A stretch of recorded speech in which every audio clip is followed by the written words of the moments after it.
The deafening roar of the Pacific Ocean drowned out Belinda Joyce's screams as the frigid waters crept steadily higher around the jagged outcropping where she clung desperately. What had begun as a peaceful afternoon sketch along the California coastline had turned into a nightmare when she'd lost track of time and the treacherous tide had cut off her escape route back to shore. It was 1878, and the small coastal settlement near Mendocino, California was still a rugged frontier outpost where nature held the upper hand against human folly.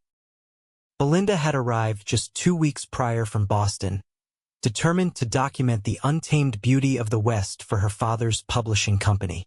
Now, as the churning waters reached her knees, she wondered if her artistic ambitions would cost her life. Xavier Calloway spotted the woman's predicament from atop the coastal bluff where he'd been tracking a stray from his small cattle herd. The 26-year-old rancher had spent most of his life along this treacherous coastline and knew exactly how quickly those waters could turn deadly. Without hesitation, he spurred his stallion Thunderbolt toward the narrow beach below. "Hold on," he shouted, though he doubted she could hear him over the crash of waves. The woman's pale blue dress was already soaked to her thighs, and the rising tide showed no signs of slowing.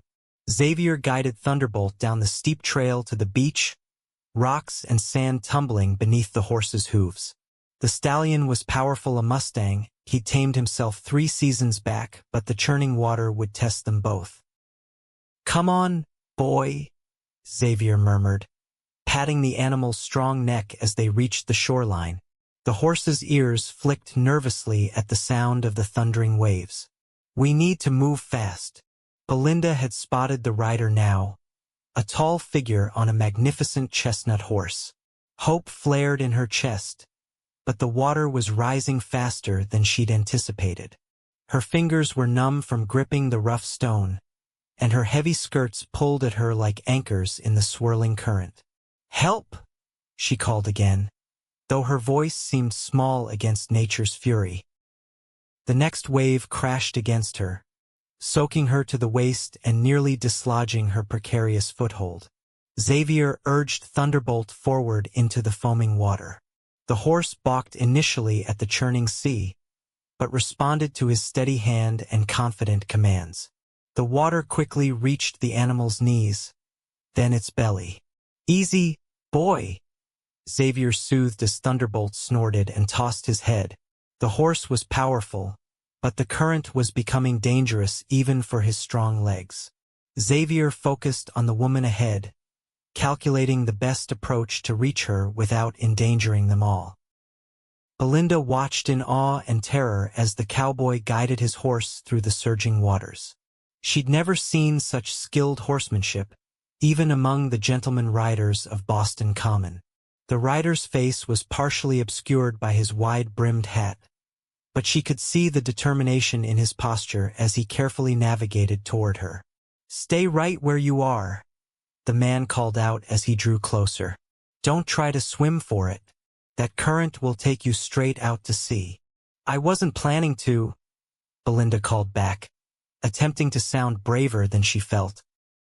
"Though I'm running out of options, as you can see." A ghost of a smile crossed Xavier's face at her spirited response despite her dire situation. The next wave hit Thunderbolt's flank, and the horse whinnied in protest but kept moving forward under Xavier's steady guidance. "I'm going to come alongside you," he called out over the roar of the ocean. "When I'm close enough, you'll need to grab my arm. I'll pull you up behind me." Belinda nodded, watching as he maneuvered the increasingly nervous horse closer to her rock. The water had reached her waist now, and each wave threatened to tear her from her precarious position. Xavier guided Thunderbolt as close as he dared to the rocky outcropping. The horse was trembling with the effort of fighting the current, and Xavier knew they wouldn't have much time. "Now," he commanded, extending his arm toward her. "Grab hold." Belinda took a deep breath and released her death grip on the rock. With one desperate lunge, she reached for the cowboy's outstretched arm. Their hands connected, his calloused palm closing firmly around her wrist. With strength that surprised her, He pulled her from the rock in one fluid motion, helping her scramble onto the horse behind him. "Hold tight around my waist," he ordered, already turning Thunderbolt toward shore. Belinda didn't need to be told twice. She wrapped her arms around the stranger's solid torso, feeling the warmth of him even through his damp shirt. The horse beneath them seemed to sense the urgency of their situation and fought against the pull of the tide with renewed determination. The journey back felt interminable. Each crashing wave threatened to unbalance them, and Belinda could feel the powerful muscles of the horse straining beneath them. The cowboy kept up a steady stream of encouragement to his mount, his voice low and reassuring despite the danger. When they finally reached the shoreline, Belinda was shivering uncontrollably, her teeth chattering from cold and delayed shock. The cowboy didn't slow until they were well clear of the water's reach, finally reining in beneath the shelter of a wind-twisted cypress. "Thank you," Belinda managed through chattering teeth as he helped her slide from the horse's back. Her legs buckled beneath her, and he caught her easily, supporting her weight against him. "Xavier Calloway," he said simply, looking down at her with eyes the color of weathered driftwood. "My ranch is about a mile inland. We need to get you warmed up before you catch your death." "Belinda Joyce," she replied, trying to regain some composure despite her bedraggled appearance. "I'm staying at Mrs. Abernathy's boarding house in town." "That's a 5-mile ride from here," Xavier said with a frown. "You'll freeze before we make it halfway. My place is closest." Belinda hesitated only briefly. She was well aware of the impropriety of visiting a bachelor's home unchaperoned, but the alternative seemed to be pneumonia or worse. She nodded her agreement, and Xavier helped her back onto Thunderbolt, this time settling her in front of him where he could keep her secure. As they rode inland, Belinda gradually became aware of the strong arm around her waist, holding her steady against him. Despite her exhaustion and the chill that had settled into her bones, she found herself intensely conscious of his proximity. Xavier's ranch was modest but well maintained. A small cabin stood near a barn and corral, with several outbuildings scattered nearby. A thin column of smoke rose from the cabin's chimney, promising warmth that Belinda desperately needed. "My housekeeper comes by 3 times a week," Xavier explained as he helped her dismount. "You're in luck she was here today, so there'll be fresh bread and a fire." Belinda nodded gratefully, too exhausted to concern herself with proprieties now. Xavier led her into the cabin, which was indeed warm and smelled pleasantly of baking. A woman in her 60s looked up from her work at the kitchen table. "Land's sakes, Mr. Calloway, what have you brought home?" she exclaimed, taking in Belinda's sodden appearance. "Mrs. Hollister, this is Miss Joyce. She had an unfortunate encounter with the tide. She needs dry clothes and something hot to drink." The housekeeper's presence eased Belinda's concerns about impropriety, and she allowed herself to be led to a small bedroom where Mrs. Hollister provided a flannel nightgown and woolen robe. "These belonged to Mr. Calloway's sister when she used to visit," the housekeeper explained. "She's married and living in Sacramento now. You get those wet things off before you catch your death." Once changed, Belinda emerged to find Xavier setting a steaming mug of coffee on the table for her. He changed as well, into a dry flannel shirt that brought out the auburn highlights in his dark hair. "Mrs. Hollister has agreed to stay the night," he told her. "She can take you back to town in the morning in my wagon. The roads aren't safe after dark." "You've both been so kind," Belinda said, warming her hands around the mug. "I don't know how to thank you properly." "No thanks needed," Xavier replied. "Anyone would have done the same." "I doubt that very much," Belinda responded. "Not everyone would ride into the ocean to rescue a foolish stranger." Xavier's mouth quirked in a slight smile. "Perhaps not. What brought you out to that part of the coast anyway?" "It's not exactly a popular spot for visitors." Belinda explained about her work documenting the Western landscapes for her father's publishing house in Boston. I've been commissioned to produce a series of illustrations for a new book about the American frontier. I was trying to capture the ruggedness of the coastline when I got trapped. You're an artist then? Xavier seemed genuinely interested. I am. Though today I was more foolhardy than artistic, I'm afraid. Their conversation continued through a simple but hearty meal of stew and fresh bread prepared by Mrs. Hollister. Belinda learned that Xavier had come to California as a boy during the gold rush with his father, who had quickly abandoned mining for ranching. When his parents died of influenza 5 years ago, Xavier had taken over the small cattle operation. It's not much compared to the big spreads inland, he told her. But it's mine, and the coastal grazing makes for good beef. By the time they retired for the night, Belinda to the small bedroom and Xavier to a bedroll near the hearth, she found herself intrigued by this quiet, capable man who had saved her life without hesitation. Morning brought sunshine and the realization that her sketchbook had been lost to the sea. The loss stung, but seemed trivial compared to what might have happened without Xavier's intervention. I can take you back to where you were sketching, he offered over breakfast. Perhaps we can find it washed up somewhere along the shore.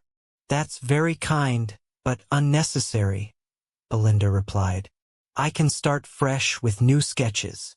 I insist, Xavier said. Besides, I know safer vantage points with equally good views. Places where the tide won't trap you. Mrs. Hollister gave Belinda a knowing look that made her blush. Mr. Calloway knows every inch of this coastline, miss. You'd do well to accept his guidance. And so began a companionship that neither had anticipated.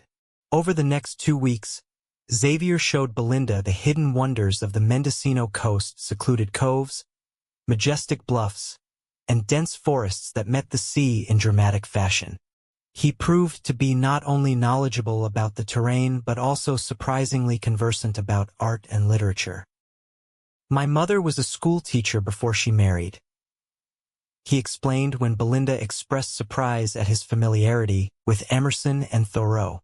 She made sure I had books, even when we lived in mining camps with no proper schools. For his part, Xavier found himself increasingly captivated by Belinda's quick intelligence and artistic vision. He watched in admiration as she captured landscapes in swift, sure strokes that somehow conveyed not just their appearance but their essential character. You see things differently, he told her one afternoon as they sat atop a cliff overlooking a secluded bay. You don't just draw what's there, you show why it matters. Belinda looked up from her sketch, touched by his understanding. No one in Boston, not even her father, had quite grasped what she was trying to achieve with her art. That's exactly what I'm trying to do, she said softly.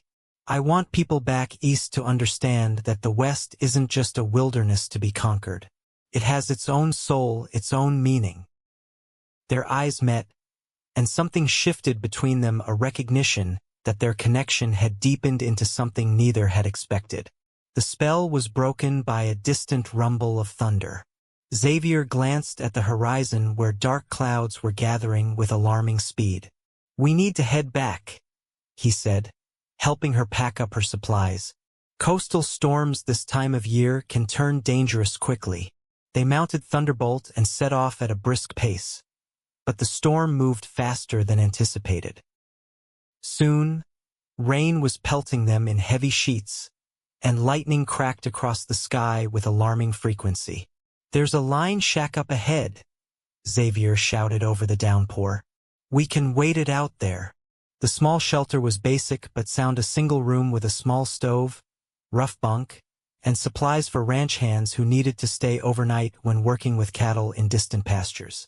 Xavier quickly got a fire going in the stove while Belinda wrung water from her hair and skirts. I seem destined to be soaked in your company, she said with a rueful smile. At least this time it's just rain, not the Pacific Ocean trying to claim you, he replied, handing her a rough but clean blanket from a shelf.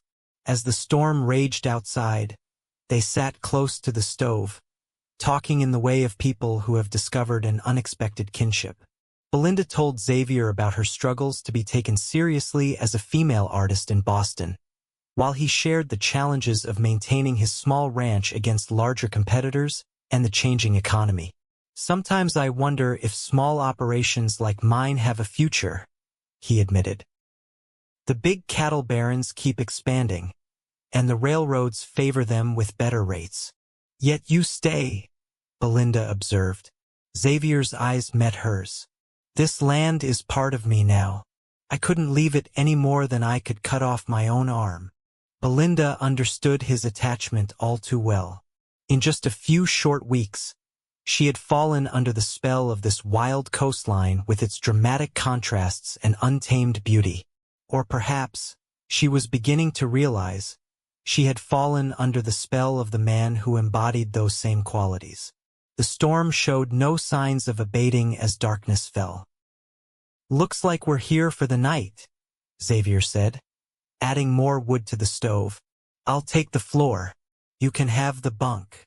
We'll both be scandalized when we return to town," Belinda said, trying to make light of their situation. Xavier looked at her seriously.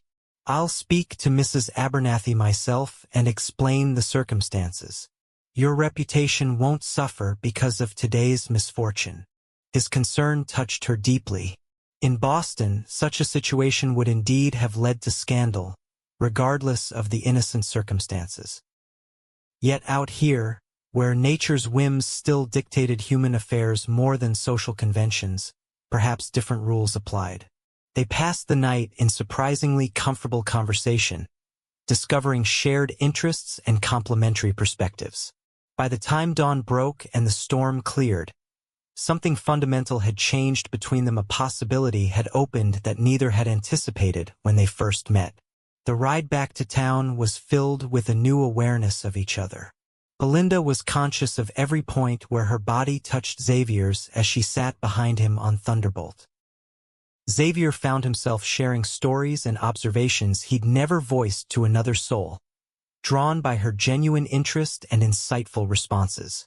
News of their overnight absence had indeed reached town before them, and Mrs. Abernathy met them at the boarding-house door with a disapproving frown that softened somewhat at Xavier's straightforward explanation of the circumstances. "Well, what's done is done," the older woman said finally. "Though you'd best not make a habit of such excursions, Miss Joyce, if you value your standing." "I understand," Belinda replied, though a part of her rebelled against the constraints that seemed so arbitrary in this wild setting. In the days that followed, Belinda and Xavier maintained a careful public propriety while continuing to spend time together. He accompanied her on sketching expeditions, always with the excuse of ensuring her safety, while she found reasons to visit his ranch, ostensibly to sketch the picturesque coastal grazing lands. Their growing attachment did not go unnoticed in the small community. While some viewed their friendship with indulgent amusement, the Eastern artist and the local rancher, others, particularly those with unmarried daughters, were less charitable in their assessment. "Don't pay them any mind," Mrs. Hollister advised Belinda one day when she delivered a batch of freshly baked bread to the boarding house. "This town's been trying to marry off Mr. Calloway for years. They're just put out that he's shown no interest until you came along." Belinda felt her cheeks warm. "Mrs. Hollister, Mr. Calloway and I are merely friends. He's been kind enough to show me the local landscapes for my work." The housekeeper's knowing look said she wasn't fooled. "If you say so, miss, though I haven't seen him smile this much since before his parents passed." The truth was, Belinda knew their connection had grown beyond friendship, though neither had put words to it yet. She also knew her time in Mendocino was limited. Her commission required her to document other parts of the frontier, and her father expected her back in Boston by year's end. The reminder of her imminent departure cast a shadow over her growing feelings for Xavier. How could she contemplate a future with him when their worlds were so far apart? She was a city woman with ambitions in the art world. He was dedicated to his coastal ranch. Even if he felt as she did, what resolution could there possibly be? These thoughts preoccupied her as she worked on a larger painting in her room at the boarding house one rainy afternoon. A knock at her door revealed Mrs. Abernathy with a telegram that had just arrived from San Francisco. The message was brief but devastating. Her father had suffered a serious heart attack. While he was expected to recover, the family business was in disarray, and her immediate return was requested to help manage affairs. Belinda sat heavily on her bed, the telegram clutched in her hand. She would have to leave within days, cutting short not only her work but also the unresolved relationship with Xavier. The thought of departing without knowing what might have been between them left her with an ache that surprised her with its intensity.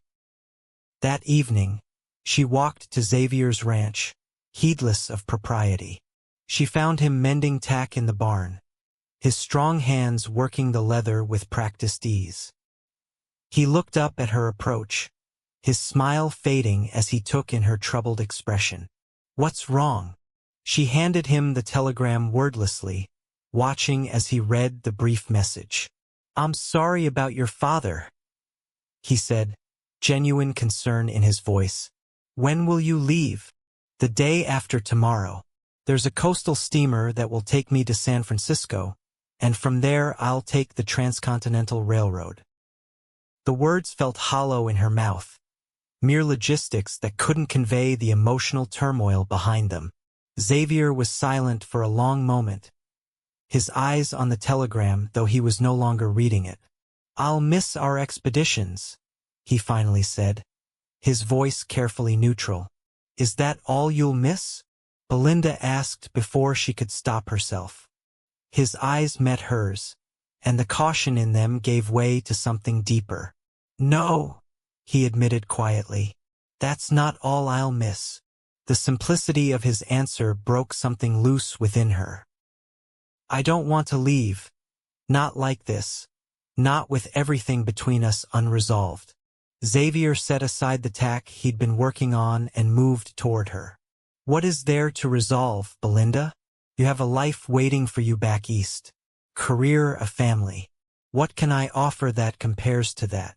"That's not fair," she protested. "You haven't even tried to offer me anything. You've never spoken of your feelings, never asked about my intentions." "Because I knew from the start you wouldn't stay," he replied, a rare edge of frustration in his voice. "Women like you don't settle for men like me, for places like this." "Women like me?" Belinda felt a flare of indignation. "You presume to know what I want, what would make me happy. Wouldn't Boston make you happier than a small ranch on a remote coastline? Wouldn't your art career fulfill you more than being a rancher's wife?" His words were challenging, but there was vulnerability behind them that caught at her heart. "Perhaps I don't see those things as mutually exclusive," she said more gently. "Perhaps I've discovered these past weeks that happiness isn't found where I expected it to be." Xavier looked at her for a long moment, searching her face as if trying to read the truth there. "What are you saying, Belinda?" "I'm saying that I've fallen in love with this coastline," she said, her voice gaining strength.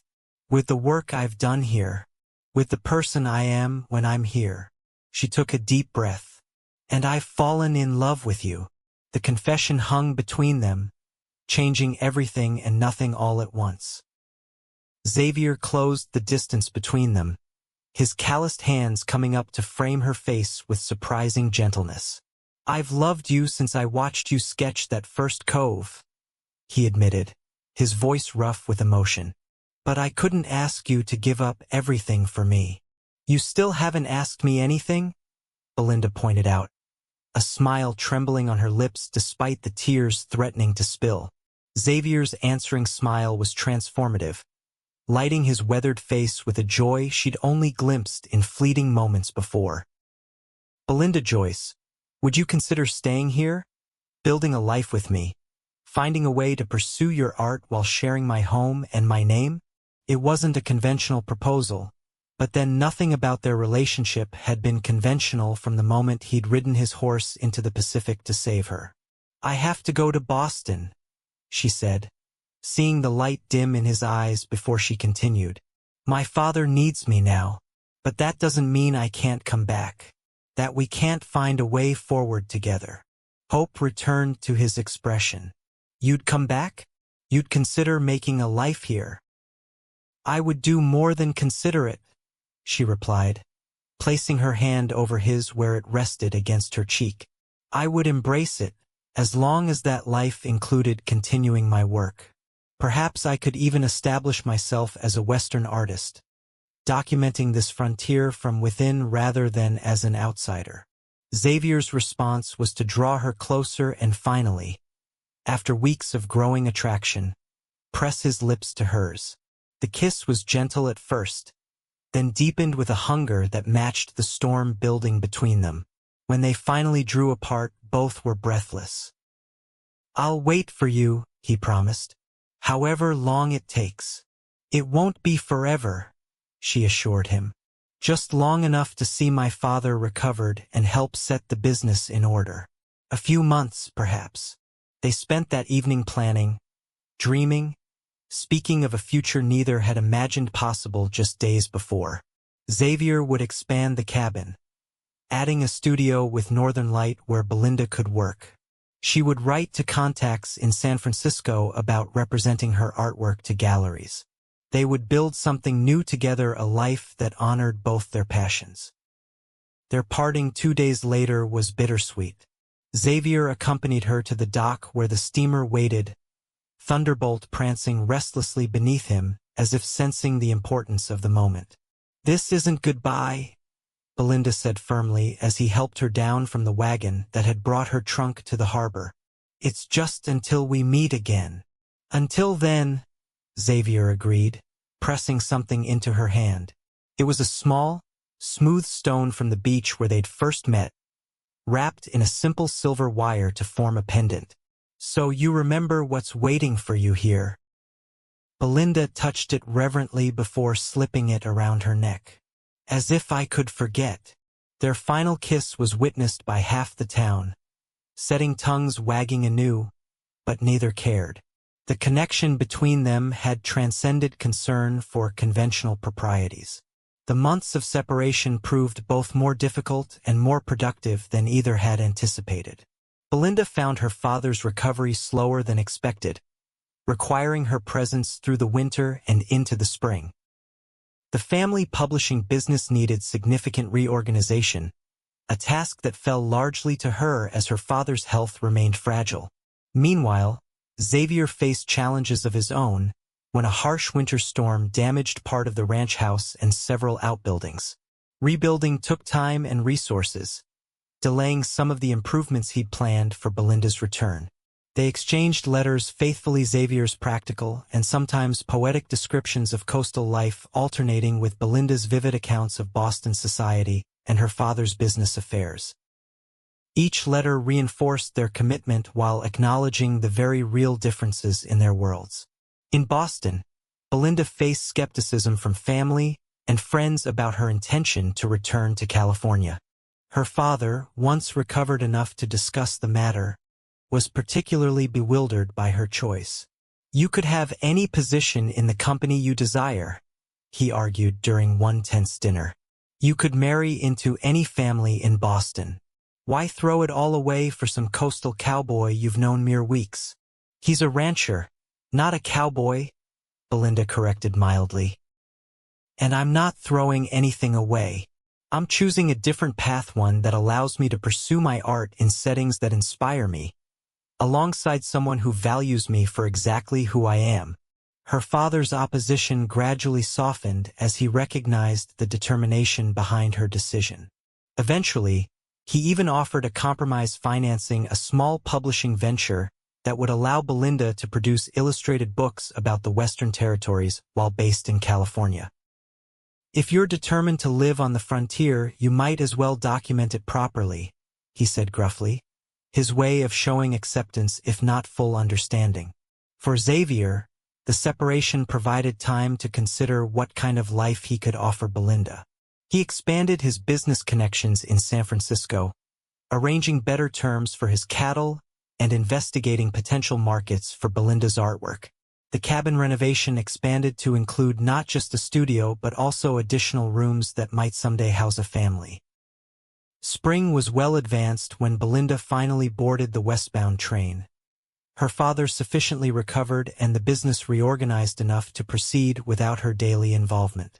The journey west felt entirely different from her original trip then. She had been traveling toward the unknown. Now, she was heading home. Xavier met her at the San Francisco ferry terminal, standing tall and straight among the crowd, his eyes scanning anxiously until they found her face. Their reunion was everything both had imagined during the long months apart: joyful, passionate, and filled with the certainty that they had made the right choice.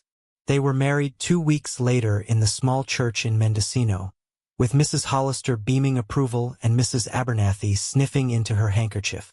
Even Thunderbolt was part of the celebration, decked in ribbons to carry the bride from the church to the wedding feast at the ranch.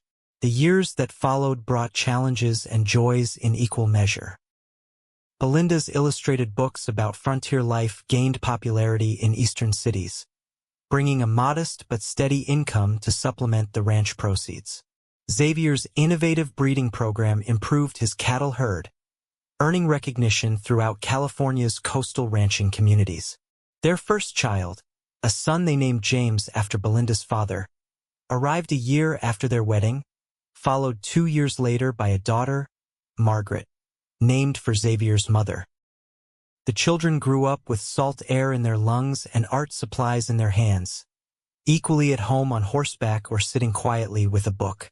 5 years after their marriage, during a rare visit to Boston to see Belinda's aging father, they were approached by a representative from the Smithsonian Institution. Belinda's detailed illustrations of Western landscapes, plants, and wildlife had caught the attention of naturalists, who commissioned her to document several scientific expeditions to remote territories. These commissions allowed Belinda to combine extended trips, sometimes accompanied by Xavier and the children, sometimes journeying alone with periods of intensive work at their coastal home. The arrangement suited them both, providing Belinda with the professional recognition she deserved while maintaining the family's connection to the ranch that remained the center of their shared life. On the 10th anniversary of the day Xavier had ridden Thunderbolt into the rising tide to rescue her, Belinda presented him with a large, beautifully framed painting. It depicted the scene from a distance: a woman clinging to a rock amid surging waters, a determined cowboy on horseback making his way toward her through the waves. "I never did properly capture that moment," she said as Xavier stared at the painting, visibly moved by her interpretation of their beginning. "It seemed fitting to do so now, when we can look back and see how that one moment of courage changed everything for both of us."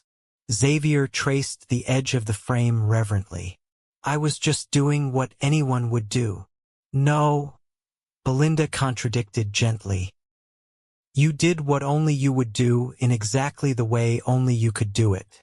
And every day since then, I've been grateful that it was you who came along that shore at exactly the right moment." That evening, as they sat on the porch of their expanded home, watching their children play with the new colts in the paddock nearby, Belinda leaned her head against Xavier's shoulder in contented silence. The tide was coming in along the distant shore, its rhythmic sound a constant backdrop to their lives together. "Do you ever regret it?" Xavier asked suddenly. "Choosing this life instead of staying in Boston?" Belinda considered the question seriously, as she always did when Xavier voiced one of his rare moments of uncertainty. Then she smiled and took his hand, her artist's fingers intertwining with his rancher's calloused palm. "Not for a single moment," she replied truthfully. "Some people search their whole lives for purpose and belonging. I found both the day a cowboy rode his horse into the rising tide and changed my fate forever." Xavier's arm tightened around her shoulders as they watched the sun sink toward the Pacific, painting the sky in the vibrant hues that had first drawn Belinda to this coast. Behind them, their home stood solid and welcoming, a testament to two very different lives that had found their perfect complement in each other. And as darkness fell and the first stars appeared above the western horizon, they remained together on the porch, listening to the eternal conversation between land and sea that had brought them together and shaped their enduring love story.